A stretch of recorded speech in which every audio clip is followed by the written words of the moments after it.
Dr. Lena Petrova was a ghost haunting the edges of respectable academia, a brilliant historian and archaeologist whose career had been quietly and politely sidelined. Her crime: an unwavering, obsessive conviction that the accepted history of the Great Library of Alexandria, the narrative of its tragic, complete destruction by fire, was a lie. Not just an error, but a deliberate, centuries-long cover-up.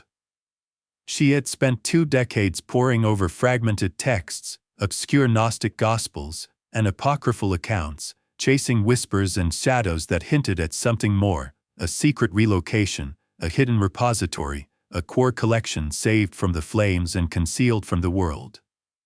Her colleagues called her eccentric, a romantic chasing a phantom. Her funding had dried up years ago.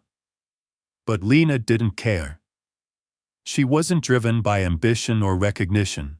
She was driven by the quiet, burning certainty that the greatest treasure trove of knowledge the ancient world had ever known could not simply have vanished into smoke and ash. History, she knew, was full of secrets buried deeper than any pharaoh's tomb, and she was determined to be the one to bring this one to light, even if it meant digging in the dark, both literally and figuratively. Her current expedition was less an official archaeological dig and more an act of sophisticated academic rebellion.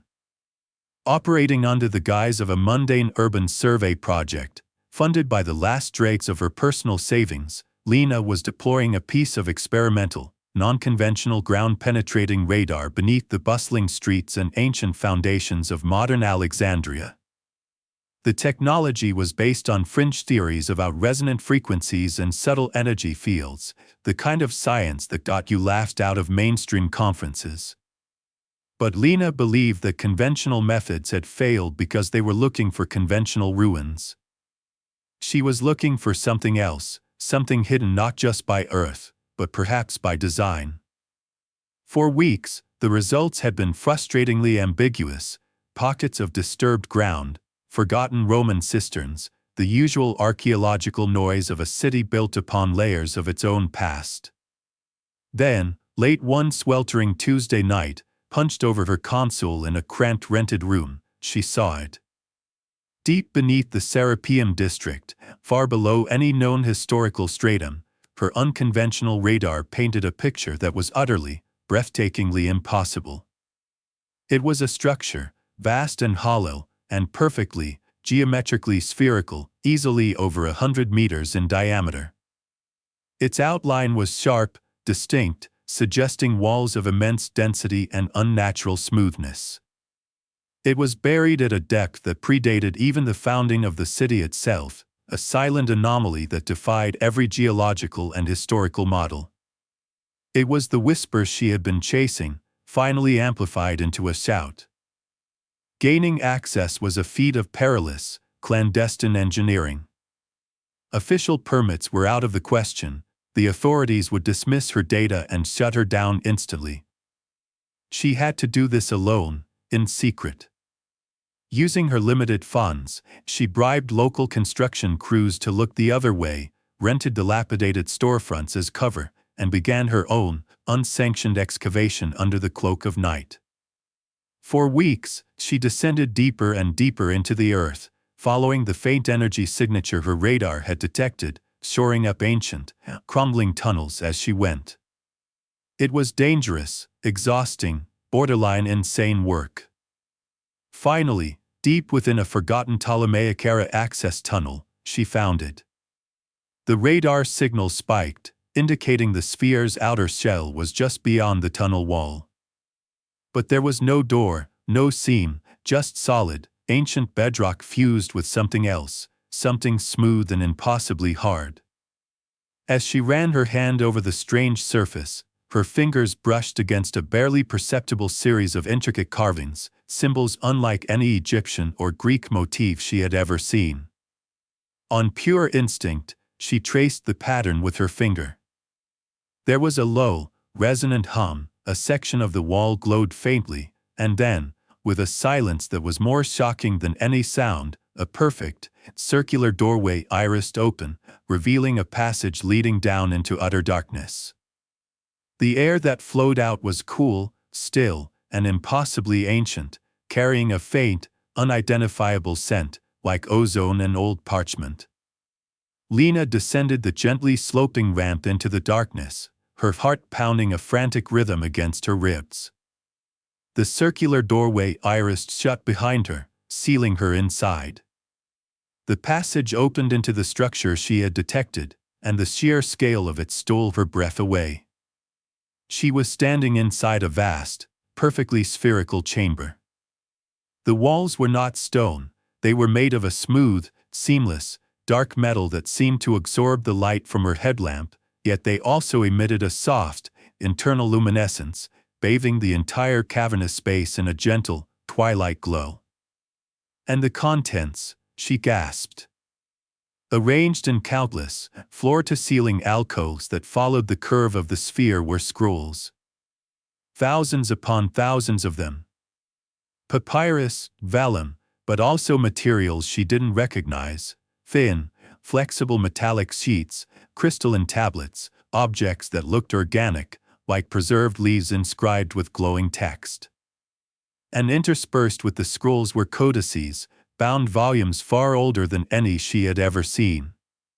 The sheer volume was staggering, easily 10 times the estimated size of the original Great Library. This wasn't just a hidden collection, this was the collection, saved, expanded, and preserved in its entirety. She had found it. The impossible dream of her entire life was real, and it was vaster and stranger than she had ever dared to imagine. The air hummed with a low, resonant energy, the palpable silence of millennia of undisturbed knowledge. As her eyes adjusted to the soft light, she saw the object in the exact center of the vast chamber. It rested on a low, circular dais, the only feature on the otherwise empty floor. It was not a pedestal or an altar. It resembled a sarcophagus, or perhaps a stasis pod, crafted from the same strange, dark, self-illuminating metal as the walls. It was impossibly sleek, seamless, and radiated a faint, internal warmth. Drawn by an irresistible curiosity, Lena slowly approached it. Faint, intricate geometric patterns glowed softly on its surface, shifting and flowing like liquid light. Was this the tomb of some forgotten king? The power source for this impossible place? She reached out, her fingers trembling, and hesitated just inches from the surface. Before she could touch it, the glowing patterns intensified. A soft, musical chime echoed through the chamber, and with a barely audible hiss, the top half of the sarcophagus began to retract smoothly into the bottom half. Inside, bathed in a soft, internal green light, lay a figure. It was not human. It was slender, frail-looking, with pale, emerald-green skin that seemed almost translucent. Its head was large and bulbous, its limbs long and multi-jointed. As the lid fully retracted, the being stirred. It slowly sat up, its movements graceful and deliberate despite its apparent age. Its skin had the fine, crazed texture of ancient ceramic. It wore simple, flowing robes made of a material that shimmered like captured starlight. Then, it turned its head, and its eyes opened. They were huge, black, almond-shaped voids, holding an intelligence so ancient, so deep, and so utterly calm that Lena felt her own mind, her own entire existence, shrink to a point of near insignificance. The being looked directly at her, and a thought, clear and precise as a diamond, formed in her mind. Greetings, seeker. I am the librarian. You are unexpected. The telepathic voice was not a sound, yet it resonated in the deepest structures of Lena's mind, a perfectly formed thought that felt both alien and intimately familiar, like a forgotten memory surfacing. Librarian. Unexpected. The calmness of the greeting was profoundly unnerving. There was no surprise, no alarm, only a faint, ancient sense of curiosity, like a curator disturbed from a long slumber by a visitor arriving millennia ahead of schedule. Lena stumbled back, her hand instinctively going to the small geologist's pick on her belt, a useless gesture against a being that had just materialized from a 2-million-year-old stasis pod. She stared at the figure before her, the pale, emerald-green skin with its delicate, crazed texture like ancient Celadon pottery, the impossibly large, black eyes that seemed to hold the light of dead stars, the robes that flowed like captured nebulae. This was not a myth. This was not a hallucination. This was a biological, physical entity, impossibly ancient, impossibly alien, standing before her in a place that should not exist. Your mind struggles to categorize, the librarian's thought continued, a gentle, dispassionate observation. It seeks familiar patterns, known variables. You are attempting to fit an infinite equation into the finite parameters of your current understanding. Do not struggle, seeker. Observe. Accept the data. The being's presence was overwhelming, radiating a sense of time so vast it made the pyramids outside feel like recent constructions. It did not feel threatening, yet its sheer otherness was a form of psychic pressure, threatening to crack the foundations of her rational mind. This being was older than her species. It had been here, waiting in the dark beneath Alexandria, while empires rose and fell, while continents drifted, while the very stars shifted in the sky. Despite the undeniable reality before her, Lena's lifetime of scientific training, her ingrained skepticism, fought back with the ferocity of a cornered animal. This had to be a trick. A hallucination induced by unknown subterranean gases. A sophisticated virtual reality projection left behind by some lost, technologically advanced human civilization. Her mind clung desperately to these possibilities, constructing elaborate scenarios to explain away the impossible. Perhaps the chamber itself was a psychotropic resonator, interacting with her own expectations to create this specific, archetypal alien form. Perhaps the telepathic voice was just her own subconscious, projecting her deepest desires and fears onto a blank canvas. She began to run through a mental checklist, trying to ground herself in objective reality. She pinched her own arm, pain registered. She checked her portable atmospheric sensor, oxygen levels normal, no detectable toxins. She focused on the intricate details of the chamber walls, the fine etching on the librarian's robes. They remained stable, complex, utterly convincing. Every attempt to debunk the experience only served to reinforce its terrifying authenticity.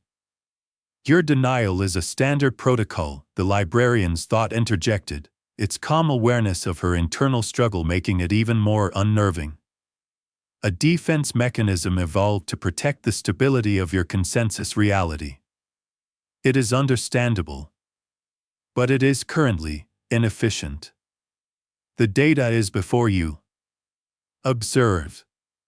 Lena realized with a jolt of intellectual horror that her own skepticism was being analyzed, catalogued, and gently dismissed as a predictable psychological artifact by the very being she was trying to disprove. The observer had become the observed. The librarian seemed to understand that logic was the only language Lena truly respected, the only key that could unlock her acceptance. You require proof congruent with your parameters of knowledge, it stated. Very well. The being slowly raised one of its long, slender hands.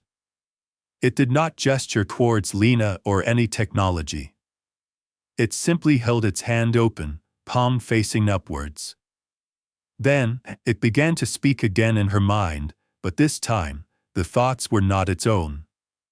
They were words, concepts, formulated in perfect, classical Greek, flowing with an academic precision that made Lena's historian's heart leap.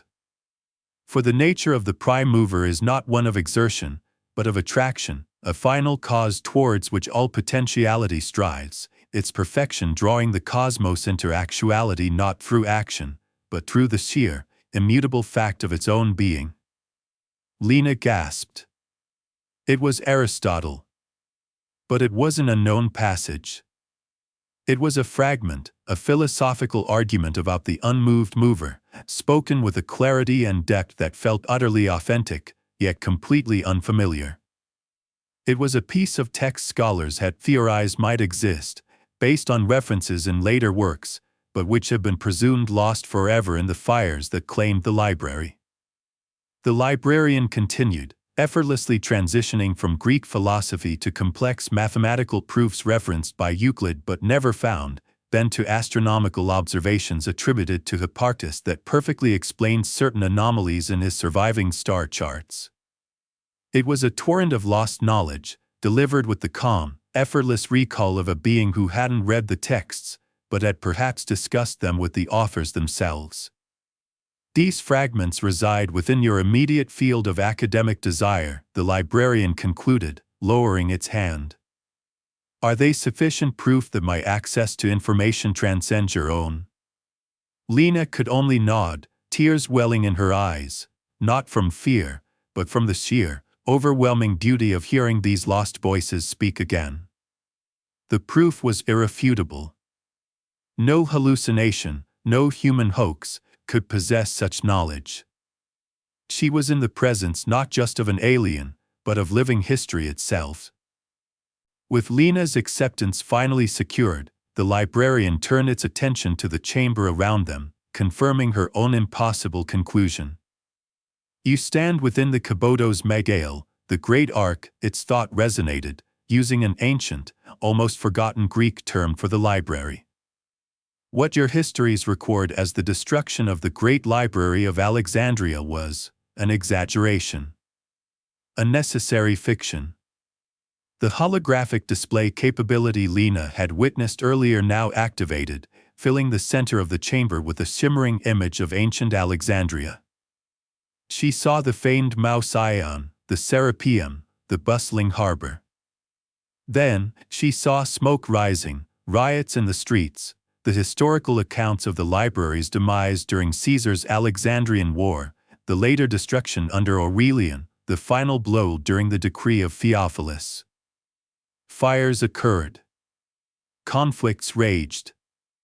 Portions of the outer, public scrolls were indeed lost or deliberately destroyed over centuries, the librarian explained, its tone carrying the weariness of a witness to endless human folly. But these events, while tragic for your species' accessible knowledge, were insignificant to the core collection. They served a purpose. They created the illusion of total loss, a narrative that allowed the true library, the heart of the knowledge, to be withdrawn from a world increasingly descending into darkness and fanaticism. The hologram shifted, showing the librarian itself, millennia younger, working alongside a small, secretive group of human scholars and priests under the cloak of night, carefully transferring the most precious scrolls and artifacts through hidden tunnels, like the one Lena had found, to this deep, protected chamber. We saved the signal from the noise. We preserved the knowledge that your species was determined to extinguish in its cycles of ignorance and fear. The fires were not the end of the library. They were the beginning of its true, hidden purpose, not as a public university, but as a seed bank for a future enlightenment. Having established the reality of the chamber and its own identity, the librarian guided Lena towards the final, most profound revelation. It gestured with its slender hand towards the countless alcoves lining the spherical walls, towards the impossible array of scrolls, codices, and crystalline records. You assume this repository contains only the lost genius of your own antiquity. Plato, Archimedes, the histories of forgotten empires. And that knowledge is indeed here, preserved with perfect fidelity. Lena felt a thrill course through her, the dream of every historian made manifest. But the librarian's next thought extinguished that simple joy and replaced it with a chilling, cosmic awe. But that is only the smallest, youngest, and arguably least significant portion of the collection. It led her towards one specific alcove, bypassing scrolls written in familiar Greek and Latin. It stalked before a series of large, crystalline tablets that glowed with a faint internal light, inscribed with the same complex, geometric language she had seen on the entrance portal. The Great Library was never solely a human endeavor, Dr. Vance. It was founded, sponsored, and curated, in its earliest days, as an outpost. A repository for knowledge brought to your world, not just created by it. The Guardian gently touched one of the glowing tablets. The geometric script flowed and reformed, resolving into a breathtakingly clear, three-dimensional holographic diagram. It depicted a machine, a complex device of swirling energy fields and impossible geometries. Below it, notations scrolled in the alien script. "These are the schematics for a zero-point energy extractor," the librarian explained calmly. "A technology capable of providing limitless, clean energy from the fabric of spacetime itself. Developed by a civilization in the Andromeda Galaxy approximately 70 million of your years ago." It gestured to another tablet, which displayed a detailed map of the Milky Way, but with pathways and notations indicating hyperspace routes and the political boundaries of interstellar empires that had risen and fallen before Earth's dinosaurs had even evolved. "This contains the galactic history of the last 100 million years." Then, it indicated a set of scrolls made not of papyrus, but of a thin, flexible, biological material that seemed faintly alive. "And these contain the foundational principles of quantum consciousness, the science of reality creation itself." Lena could only stare, her mind utterly overwhelmed. The Library of Alexandria was not the greatest collection of human knowledge. It was a branch office of the Galactic Archives. The librarian moved with a slow, deliberate grace to the towering aisles of impossible knowledge, its ancient, robed form a silent counterpoint to the soft hum of the chamber. Lena followed, her mind still reeling from the paradigm shift. She was walking through the footnotes of gods, the appendices of cosmic history. The librarian paused before another alcove, this one containing not scrolls or tablets, but a series of fist-sized, perfectly smooth, obsidian spheres. "Not all knowledge is recorded in script," the librarian's thought resonated, carrying a hint of something complex, perhaps amusement or profound sadness. "Some civilizations stored their understanding in pure thought architecture, resonant data matrices." It gestured towards one of the spheres. "This contains the complete psychohistory and philosophical development of ascendant gas giants' collective consciousness from the sculptor galaxy, detailing their transition from individual predatory instinct to a unified empathetic field over a period of 3 billion years. Their primary form of communication was chromatic harmonic resonance. It is quite beautiful." Lena stared at the inert black sphere, trying and failing to comprehend a library where books were not read, but experienced, where history was not a narrative, but a direct download of collective memory. The sheer diversity of knowledge was staggering. Alcoves dedicated to stellar engineering sat beside repositories of galactic art forms. Treatises on subspace mechanics rested near records of extinct species whose biology defied terrestrial understanding.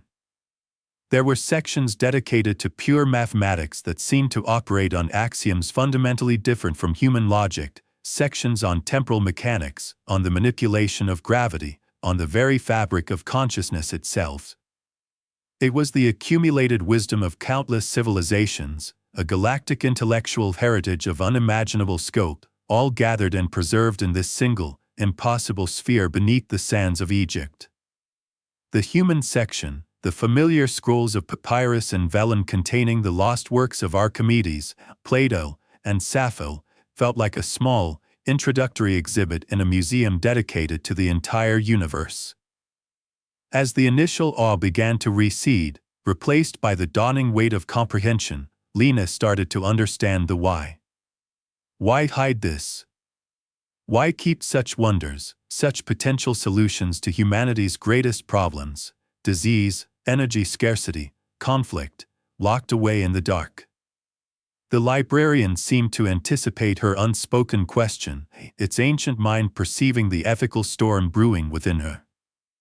It led her to a different section of the library, one where the artifacts felt subtly different. They were darker, heavier, radiating a faint, almost imperceptible sense of disquiet. Knowledge is a tool, Dr. Vance. And like any tool, its effect is determined entirely by the intent and the capability of the wielder. A scalpel in the hand of a surgeon can heal. In the hand of a child, it can kill. The guardian gestured towards a set of crystalline rods, humming with a low, dangerous energy. These contain the principles of controlled antimatter initiation. A power source capable of lighting your entire world for millennia. Also, a weapon capable of shattering it into dust in a microsecond. It indicated a series of thin, black slates that seemed to absorb the light around them. Here lies the science of neurological resonance manipulation. The ability to directly influence thought patterns, to soothe aggression, to instill peace. And also, the ability to enforce absolute obedience, to erase free will, to create a planet of perfect, silent slaves.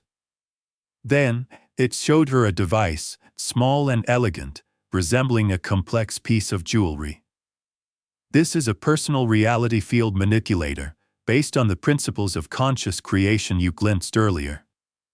It allows a trained mind to directly alter localized probability fields, to nudge reality. To heal minor wounds, perhaps. Or to induce catastrophic organ failure in an opponent from a distance, leaving no trace. The librarian's message was chillingly clear. The knowledge hidden here was not just advanced, it was ultimate.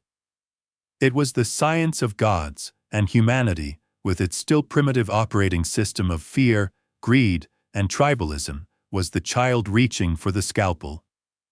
The potential for misuse, for self-annihilation on a scale that would make nuclear war look like a minor skirmish, was absolute.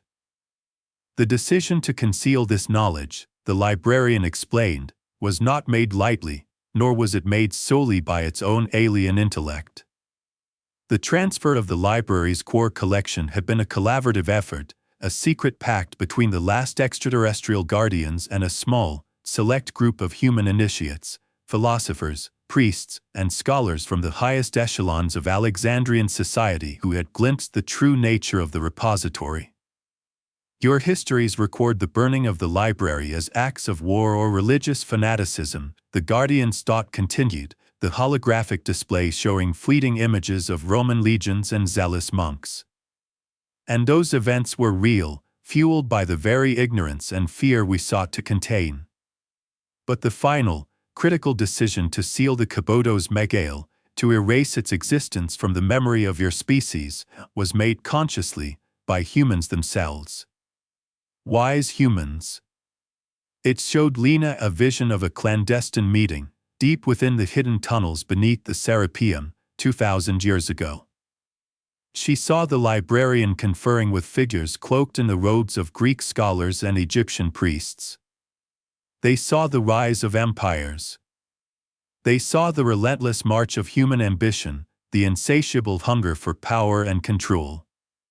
They looked upon the knowledge contained here, the power to create stars, to command minds, to rewrite reality, and they looked upon their own species, a species still driven by the base instincts of fear and tribal warfare. And they made the only logical, ethical choice available to them. They chose quarantine. The hologram showed the final sealing of the chamber, the erasure of records, the propagation of the myth of total destruction. It was an act of profound, heartbreaking love for their own kind. They denied their descendants a cosmic inheritance to save them from premature self-destruction. They chose a slower, more difficult path of organic evolution over the swift, terrible temptation of unearned power. They condemned humanity to millennia of struggle, in the desperate hope that one day, it might evolve the wisdom to be worthy of the stars. Lena felt a wave of profound respect for these nameless, forgotten human guardians. They were the true heroes of the story, sacrificing the ultimate knowledge for the sake of a future they would never see. The librarian fell silent for a long moment, the weight of its own immense, solitary existence seeming to fill the chamber. And so began my long vigil, the thought came, imbued with a loneliness so profound it was almost a physical sensation. My own kind had retreated from this galactic arm, their great project of seeding and observation nearing its end. My task was simple, yet infinite, to remain. To guard this knowledge. To maintain the stasis fields that preserve these fragile records. And to wait. The hologram shifted, showing the world outside the hidden chamber changing over centuries. Empires rose and fell. Religions swept across the globe. Technologies evolved. But humanity's core programming, the librarian observed, remained stubbornly rooted in fear and division. I watched your species through the subtle energy fields that connect this chamber to the surface world. I felt the ebb and flow of your collective consciousness. I witnessed your moments of brilliance, your flashes of profound empathy, your breathtaking creations of art and music. And I witnessed your endless, repetitive cycles of violence, your breathtaking capacity for cruelty, your stubborn refusal to learn from your own history. For 2,000 years, the librarian had been a silent, unseen audience to the human drama, a god trapped in a basement, listening to the chaotic, beautiful, and terrifying sounds from the house upstairs.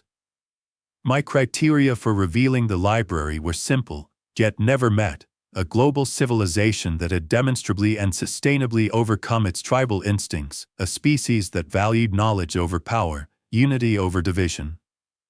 A species that was ready to look at the stars not as new territory to conquer, but as a library of wisdom to explore. I waited. And I waited. And the signal I waited for never came. The profound, crushing loneliness of its task washed over Lena. It was the solitude of a single immortal being, watching generations rise and fall like mayflies, forever hoping for a sign of change that never materialized. The librarian's ancient, jade-green form seemed to gather itself, its internal light pulsing with a new, urgent energy. The long, patient observation was over. The tone of its thoughts shifted from historical reflection to immediate, present danger. But the silence has been broken.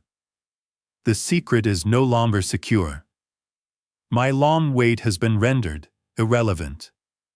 The hologram changed again, showing not the past, but the present. It displayed a complex network diagram, highlighting a hidden, global organization. There are those among your species who never forgot. Not the full truth, perhaps, but fragments. Legends of a hidden power beneath Alexandria, whispers of knowledge that could grant immortality or unimaginable power.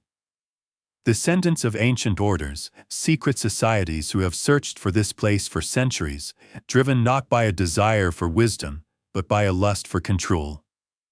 The display zoomed in, showing recent satellite thermal imaging, revealing the faint heat signature of Lena's own clandestine drilling operation. It then showed other signals, encrypted communications, movements of personnel, clear signs that her discovery had not gone unnoticed. Your arrival, Dr. Vance, your successful breach of the outer seals using unconventional methods they did not anticipate, has acted as a beacon. You have inadvertently led them to the door. They do not know what lies within, not fully. But they know it is powerful. And they are coming. The Guardian turned its full, intense gaze back to Lena. I sensed your approach. I analyzed your mind, your motivations. Unlike them, you seek knowledge, not dominion.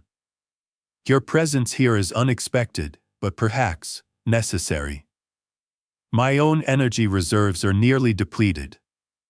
Maintaining the stasis fields and my own manifestation for this long has taken its toll. I can no longer protect this library alone. And I cannot allow it to fall into their hands. The consequences for your world, for the entire galaxy, would be catastrophic. The librarian's final thought was not a request, but a desperate, final imperative. You sought the library, Seeker. Now, you must help me defend it.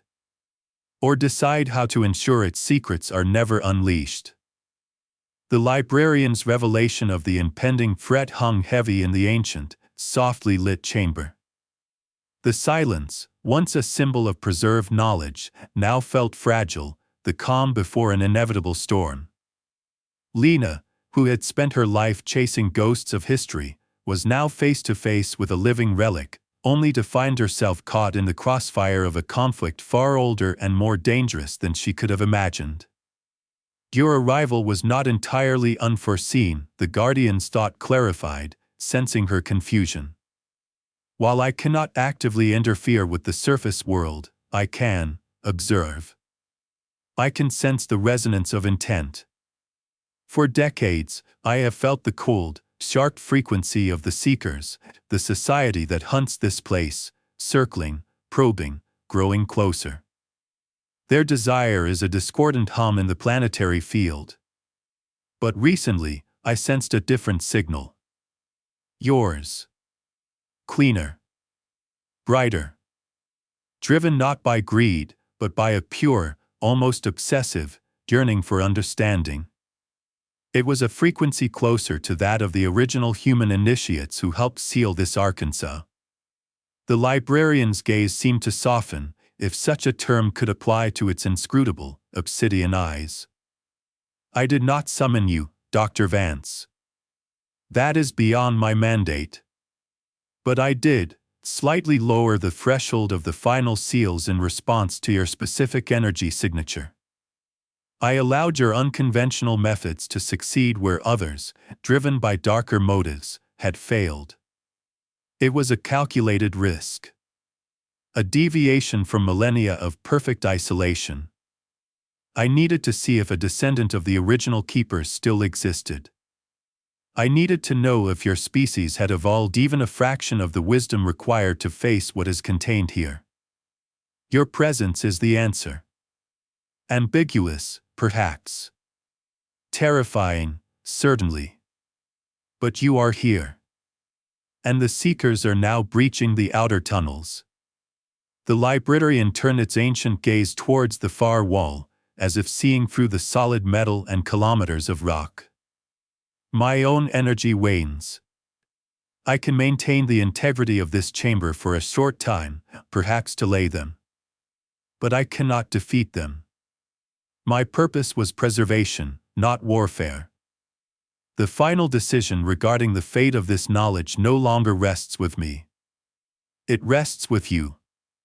You are the unexpected variable, the potential catalyst.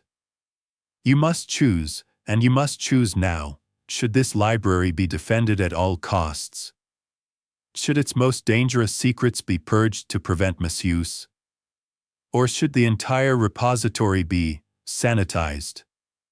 Erased from existence forever, ensuring neither wisdom nor destruction ever emerges? You sought the library, Seeker. Now you must become its judge. The burden was absolute. Lena was no longer just an archaeologist, she was the inheritor of a cosmic dilemma, the single swing vote on the fate of galactic history and potentially human destiny itself. Before Lena could even begin to process the crushing weight of the choice, the librarian acted again, needing her to understand the true, tangible power she was now deciding upon. Abstract concepts are insufficient for such a decision, its thought came, sharp and focused. You must comprehend the concrete reality of what lies dormant here. Witness. The Guardian raised its slender, ancient hand, not towards the alcoves, but towards the empty space in the center of the chamber. From its fingertips, a complex, shimmering pattern of green light flowed, coalescing into a small, intricate device, a perfect, three-dimensional holographic replica of the reality field manipulator it had described earlier, the jewel-like object capable of nudging probability. "This is a minor tool," the librarian explained. "A simple application derived from the foundational principles of conscious creation. Observe its potential, even on this limited scale." The librarian then focused its immense, ancient mind. The holographic device pulsed with light. And across the chamber, a heavy, solid stone sarcophagus lid, weighing several tons, which Lena hadn't even noticed tucked away in an alcove, silently and effortlessly lifted from its base. It floated in mid-air for a breathtaking moment, suspended by nothing visible, a perfect demonstration of localized gravity manipulation. Then, with equal silence, it lowered itself back into place, fitting perfectly into its groove. The demonstration was simple, elegant, and utterly terrifying. This was not a weapon firing a blast of energy. This was a mind, using a tool, rewriting a fundamental law of physics in a localized area simply by deciding it should be so. "Now extrapolate," the librarian's thought pressed upon her. "Imagine this principle applied not to stone, but to biology. To weather patterns. To the strong nuclear force. Imagine a mind armed with this knowledge, but driven by fear or greed. Imagine the power contained in the alcoves around you, the science of stars and souls. That is what the seekers are coming for.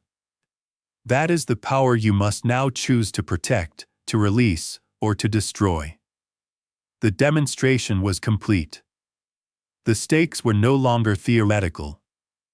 Lena now understood, with absolute, gut-wrenching certainty, the terrible beauty and the potential cosmic horror contained within these silent, glowing walls.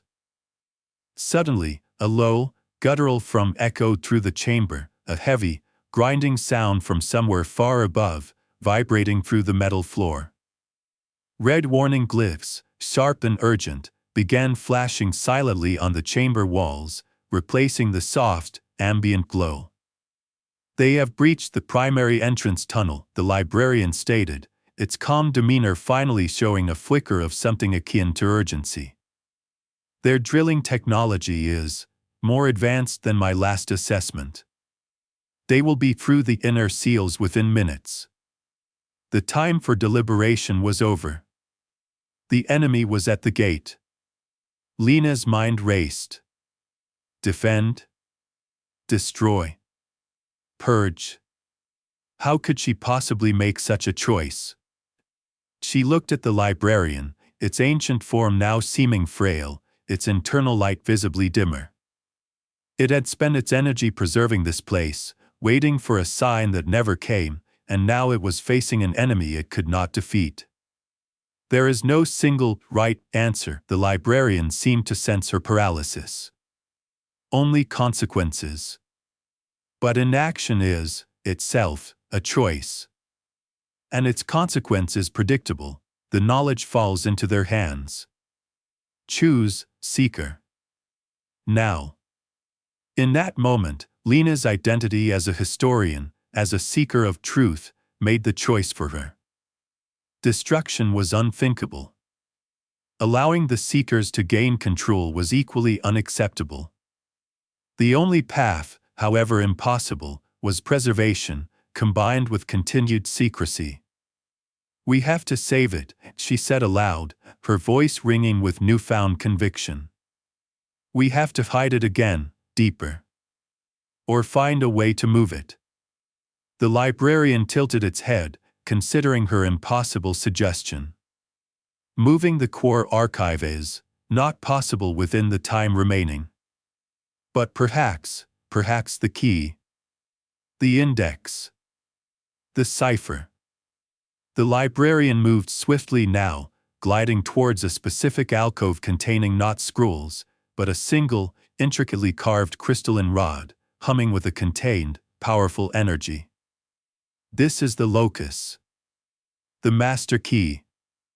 It does not contain all the knowledge, but it contains the organizational principles, the translation algorithms, the very structure of how the knowledge is stored and accessed.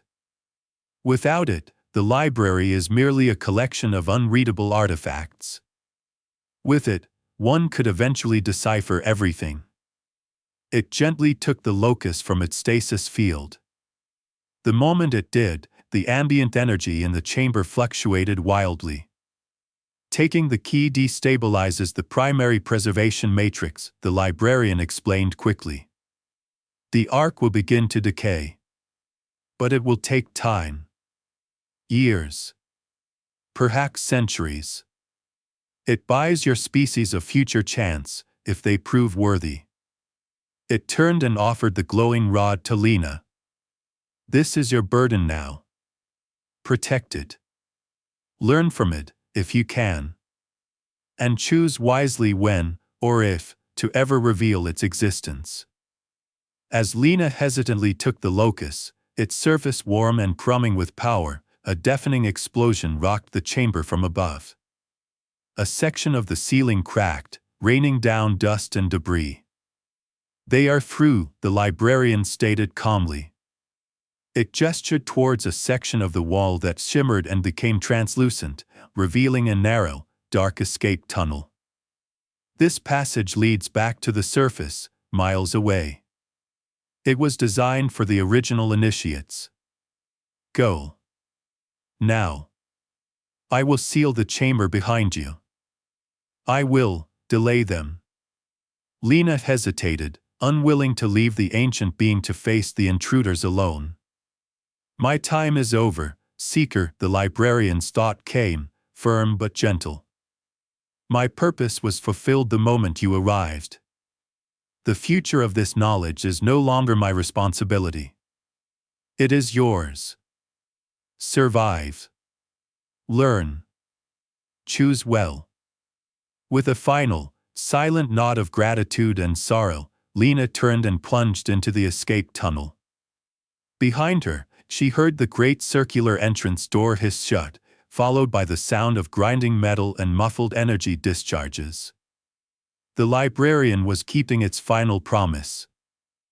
Lena emerged hours later, covered in dust and exhaustion, blinking in the harsh, unfamiliar sunlight of the modern Egyptian desert, miles away from her original dig site. The escape tunnel sealed itself silently behind her, leaving no trace. She was alone. She clutched the crystalline locus, still warm, still humming faintly, hidden beneath her jacket. It was the only proof that the last few hours had not been an elaborate, stress-induced hallucination. She looked back in the direction of Alexandria, imagining the hidden chamber deep beneath the earth, now a battleground or perhaps a tomb. She thought of the librarian, its ancient sacrifice, its impossible legacy now resting entirely in her hands. She was no longer Dr. Lena Petrova, the marginalized historian. She was the inheritor of a truth that could rewrite history, the guardian of a power that could reshape the future, and the target of a shadowy organization that would stop at nothing to possess it. Her search for the lost library was over. But her journey as its new, hunted, and profoundly unprepared librarian had just begun. She turned her face away from the past and towards the uncertain future, the weight of galaxies resting on her shoulders, and began to walk.